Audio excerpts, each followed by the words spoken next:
여러분 반갑습니다. 반도체 오빠 천혜장입니다. 벌써 아침이 달아왔습니다. 새벽 6시인데요. 진짜 부지런한 분들이 상당히 많음을 오늘도 또 알게 되었네요. 하여튼 열심히 또 생활해야겠죠. 하루를 또 보람차게 보내셨으면 좋겠습니다.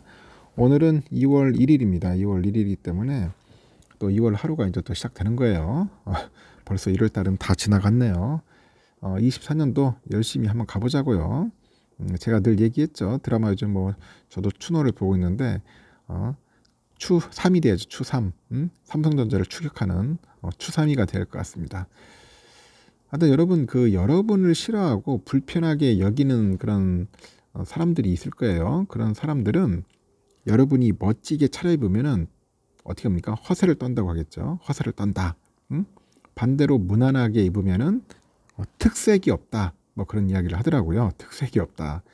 근데 여러분이 만약에 신중하게 말을 하면은 그 진지충, 진지충이라고 하네요. 진지충. 이 진지충이라고 힐난을 하겠죠. 힐난을 하고 반대로 아무 말을 하지 않으면은 생각이 없다. 그렇게 비난하더라고요. 생각이 없다.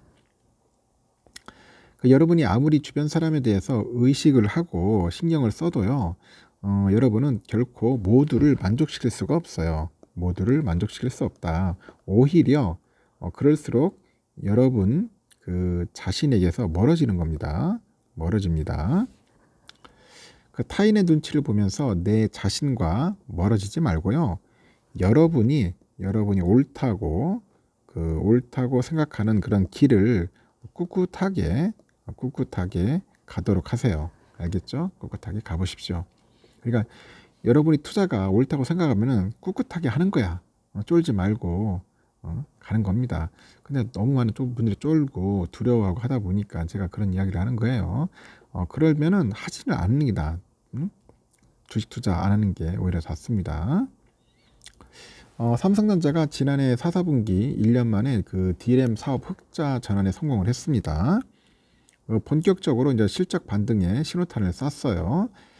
메모리 반도체 대규모 감산과 수요 증가 효과로 재고가 이제 급감한 DRAM하고 낸드 플래시 가격 상승, 그리고 더불어서 AI 수혜를 입은 고대역폭 메모리 HBM 판매량 증가가 실적 회복에 크게 기여를 한 겁니다.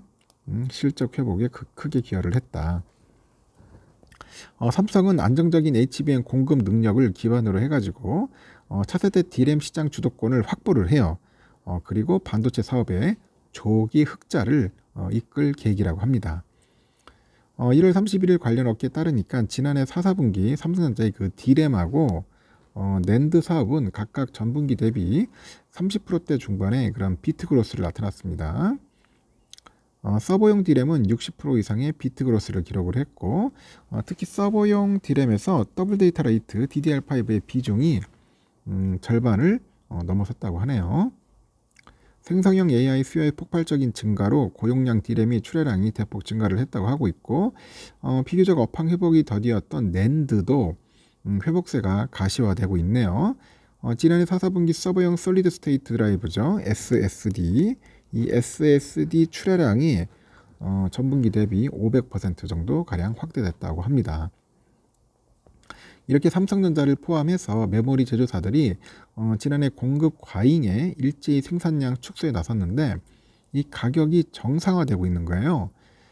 시장 조사 기관에 따르니까 PC용 DRAM 범용 제품이죠. DDR4 8기가짜리 올해 보니까 1월 평균 이 고정가가 9.09% 정도 상승을 해서 1.80달러죠. 1.80달러를 기록을 했고 지난해 9월 보니까 4개월 연속 오름세입니다. 삼성은 빠른 재고 정상화를 목표로 해가지고 감산 기조를 이어가는 거예요. 김재준 부사장은 이날 실적 컨퍼런스 콜에서 시황의 개선 속도가 상대적으로 빠른 DRAM 중심으로 재고 수준은 상당 부분 감소했다고 합니다. DRAM하고 낸드 모두 세부 제품의 재고 수준 차이가 있어요. 미래 수요하고 재고 수준을 종합적으로 고려를 해가지고 상반기 중에도 여전히 선별적인 생산 조정을 이어갈 것이다. 그렇게 언급을 합니다. 삼성은 올해 수익성 확보를 위해서 생성형 AI용 고부가 가치죠. HBM 그 판매에 주력을 할 것 같은데요. 지난해 4사분기 삼성전자랑 HBM 판매량은 전분기 대비 40% 이상 증가를 했고 전년 동기랑 비교를 하니까 3.5배 급증을 했습니다. 3.5배 급증을 했다. 삼성은 올 상반기 전체 판매 수량에서 HBM3, HBM5, 3E 등 선단 제품 비중이 절반을 넘을 것으로 보는데 하반기에는 90%에 도달할 것으로 내다봅니다. 그래서 HBM 판매량은 매 분기 기록을 경신을 하고 있다고 해요. 차세대 D램의 개발 양산도 차질 없이 이제 준비되는데 삼성은 지난해 3, 4분기에 HBM3 양산을 시작을 했어요. 올 상반기 중에 HBM5 세대죠. 이 제품인 HBM3를 글로벌 그 그래픽 처리 장치 GPU 업체들에게 이제 공급할 계획이라고 해요. HBM 6세대인데 그 HBM4는 25년에 샘플링 후에 26년 양산을 목표로 개발 중에 있고 HBM3E는 최대 초당 1280기가짜리 대역폭의 8단 제품을 주요 고객사한테 샘플을 공급을 하는 거죠. 샘플을 공급 중이다. 그래서 12단 적층기죠. 12단 적층 기술 기반으로 해서 이 36기가짜리 고용량 제품을 구현을 해가지고 더욱 높아지는 그런 AI향 그 메모리 성능과 그 용량이죠. 이 용량 니즈에 적극 대응할 예정이라고 합니다. 삼성전자는 글로벌 금융위기 이후로 최악의 실적 부진에도 지난해 역대 최대 그런 규모의 연구개발 그 투자를 단행을 해가지고요. 미래 경쟁력 확보에 주력을 한 겁니다. 삼성전자의 지난해 4, 4분기 R&D 투자액은 7조 5,500억이죠. 분기 사상 최대치 기록했고요. 23년 연간 R&D 투자액도 28조 3,400억이죠. 22년을 넘어서 사상 최대치였다고 합니다. 그리고 4, 4분기 영업이익의 4배가 넘는 규모다. 4배가 넘는 규모를 가지고 있다. 그렇게 보시면 될 것 같아요. 하여튼 뭐 대단한 것 같아요. HBM 생산 능력이 확대가 됐다. 뭐 좋은 일들이 많이 있을 것 같고 그리고 이번에 보니까 이찬희씨죠. 삼성 준법 감시위원장 3기 위원장을 연임을 한다고 합니다. 업계에 따르면은 삼성전자하고 삼성물산, 삼성생명, SDI, 전기, SDS, 삼성화재 등 7개 협약사가 최근 이사회를 열었어요. 이 위원장의 연임을 비롯해서 삼성준법이 위원 선임권을 의결을 했습니다. 이를 통해서 이 위원장의 연임이 확정이 됐다. 그렇게 보시면 될 것 같아요.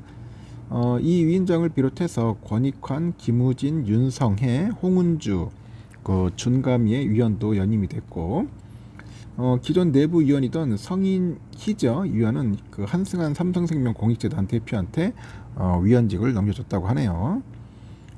이 위원장 보니까 그 65년생이네요. 그 연세대 법대 졸업했고 사법연수원 30기 법조인의 길을 걸었습니다. 2017년에는 94대 서울지방변호사회장, 2019년에는 제50대 대한변호사협회장 등을 역임을 했고 이 위원장은 22년 2월부터 준가미 2기 위원장을 맡아서 2년간 활동을 했습니다. 그래서 이 위원장이 이끄는 3기 준법위 임기는 2월 4일부터 26년 2월 3일까지 2년이네요. 준법위는 국정농단 사건 파기 환송심 재판부의 요구와 삼성 내부에서 제기된 준법감시 수요가 결합을 해가지고 만들어진 외부의 독립기구인데 20년에 2월에 공식 출범을 했습니다. 올해로 5년 차네요.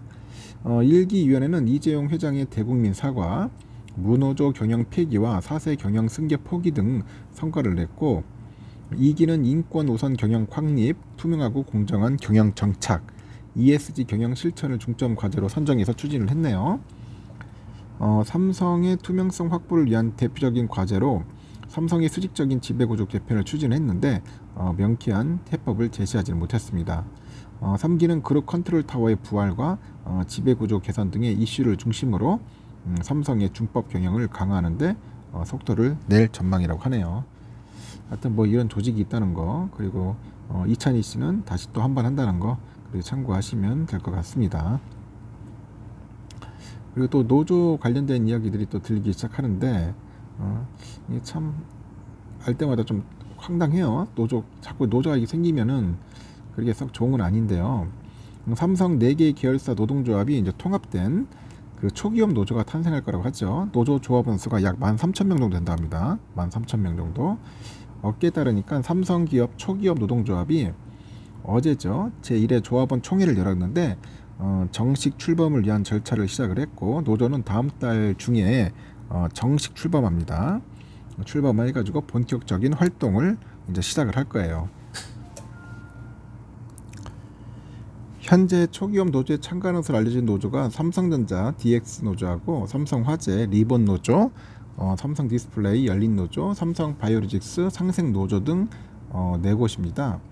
그 앞서서 각 계열사 노조는 지난해 말부터 조합원을 대상으로 통합 노조 설립 추진을 두고 찬반 투표를 하는 등 내부 의견을 수렴을 했고, 대부분 80% 이상의 찬성표를 얻었어요. 80% 찬성표를 얻었습니다. 얻었고, 각 찬성률은 삼성 바이오로직스가 높았네요. 99.5%네요. 높고, 디스플레이가 96.1, 삼성화재 90%, 삼성전자 DX는 86%입니다. 찬성률. 각 노조의 조합원 수는 삼성전자 DX 노조가 6,000명 정도 되는 것 같아요. 삼성화재가 한 3,000명, 디스플레이가 한 3,000명, 삼성 바이오로직스가 한 1,600여 명 정도 돼서 총 합산 13,000명 정도 되는 것 같습니다. 하여튼 노조가 자꾸 생기면은 뭐 좋은 점도 있는데 일하는데 상당히 좀 안 좋을 수도 있을 것 같아요. 이런 부분들이 상당히 좀 걸리는 것 같습니다. 그리고 방송통신위원회가 이제 이동통신 3사와 삼성전자에다 재차 스마트폰 공시지원금 확대를 요청을 합니다. 그 정부의 가계통신비 인하 압박이 거듭되고 있는데 업체들이 지원금 상향에 나설지 관심이 쏠려요.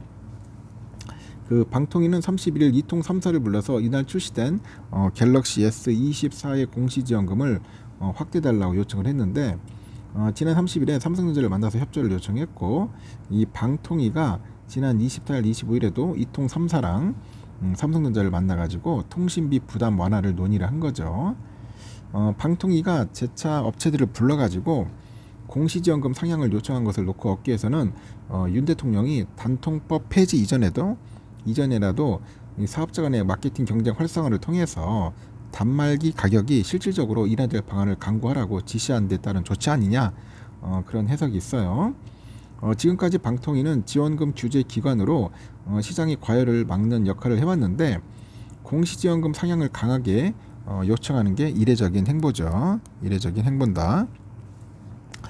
이통 3사는 당장 공시지원금을 상향하기 어렵다는 입장인데, 사전예약 판매를 개통한 그 소비자랑 차별을 두는 셈이겠죠.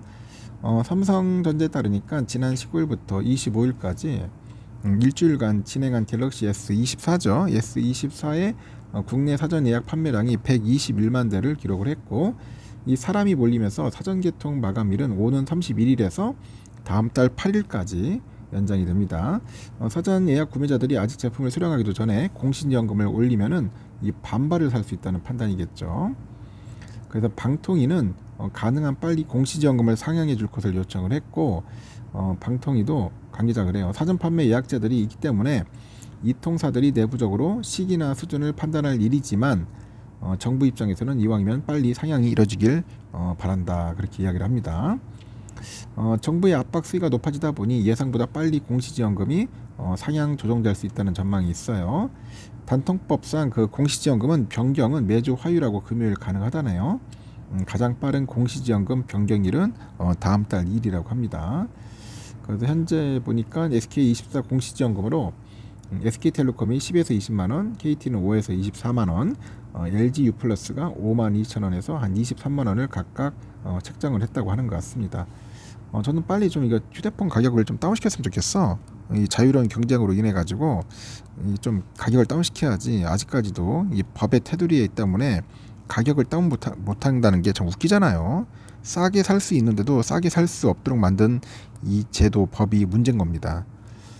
빨리 없애버렸으면 좋겠어요, 단통법. 여기까지 하겠습니다, 여러분. 또 좋은 하루 보내시고 다음 시간에 또 뵙도록 해요.